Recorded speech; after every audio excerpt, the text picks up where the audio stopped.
I want to switch now to talking about this inexpensive little axe. I don't know, I haven't actually had a lot of experience using this axe, but they're very inexpensive. I think they're under $20, made in China. I don't know the quality of the steel in this thing, but I know they're light, and I know it's very simple.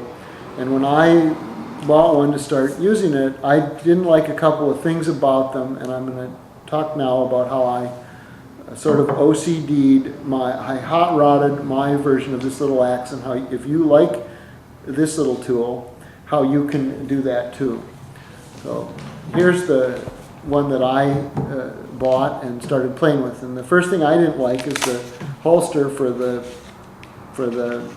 sparking device. And the sparking device is a dual thing. It's got a magnesium cylinder, and embedded in one side of it is a flint. So the way it's used is you scrape off the magnesium, make a little pile of magnesium, and then add some dry leaves or some twigs to it, and then you scrape it against the edge of the blade on the flint side, and poof, you have a fire. It's very fast and very reliable.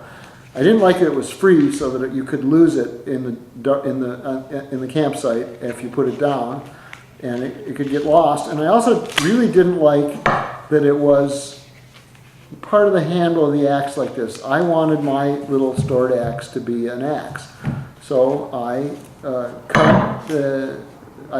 undid the stitching around here on this binding, and I cut it flush, and then I put a piece of the binding, eliminated it basically. So now mine doesn't have this thing that comes over the handle. And if you don't have a sewing machine, you can do this with glue. You just cut it, you undo the stitching, cut the little piece of the binding, and glue it on so that it's a straight strap. The other thing that I did is I added, this has only a little bit of Velcro, and because I wanted to use it to capture the flint thing, I added a piece more Velcro to this area. Again, if you don't have access to sewing, that can be done with any adhesive. And then I wanted to solve the problem of losing it afterwards, and so I decided to just put a piece of thing, so now I can still use it, and when I put it down on the ground after starting the fire, I'm much less likely to lose this as a separate thing. I had a lot of fun sharpening this blade.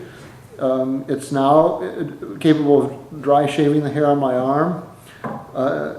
And I don't know how long the metal in this thing will hold the edge. It took about a half an hour to get from the standard to this. Initially, I used the flat side of a Motodisc cutting wheel to change the angle just slightly, and then the rest was done with a whetstone. And now it's a very sharp tool with a sheath that I really like. The other kind of sidebar about this little lightweight hatchet is that there's a fellow who has a bicycle company called Grant Peterson, and his bicycle company is called the Rivendell Bicycle Company. It's in Walnut Creek, California. And Grant not only likes bicycles, he's another guy who's trying to simplify his outdoor experiences, make things that work, make things that are light, make things that are clean, make things that are simple. And it just happens to be another hatchet geek for the utility value of the hatchet configuration. So he, in his bicycle store and in his bicycle catalog and on his bicycle-oriented website, makes some great bicycles, and he also sells hatchets, not cheap little Chinese hatchets like this, but some very nice, high-end, made artisanally by the old world type companies. Some really sweet hatchets. If you don't want a cheap hatchet, Grant at Rivendell would be a place to go for cool hatchets, in all sizes.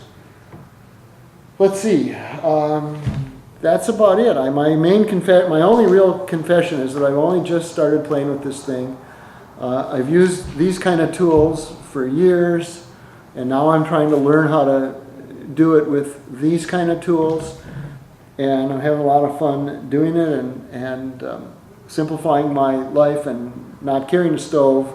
The one takeaway that's on top of everything is it's very fast and very easy to get a quick little fire going once you have the tools and once you have some sort of a way of holding a pot on top of the little fire you've built.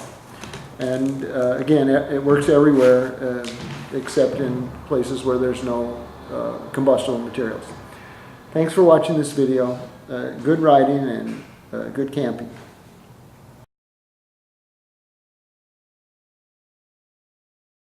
In addition to Grant Peterson and I, Native Americans developed and used tomahawks since the beginnings of their civilization. Before them, early humans made and used stone axes everywhere in the world. When I was a Boy Scout, I had a Boy Scout hatchet. There's something special about hatchet's general configuration as an outdoor tool for making and managing a fire and for lots of other tasks. Today you can buy anything from an expensive artisanal handmade Swedish steel hatchet made the old-fashioned way to an inexpensive machine-made one like this Chinese example. Hatchets are simply a great, cool outdoor tool.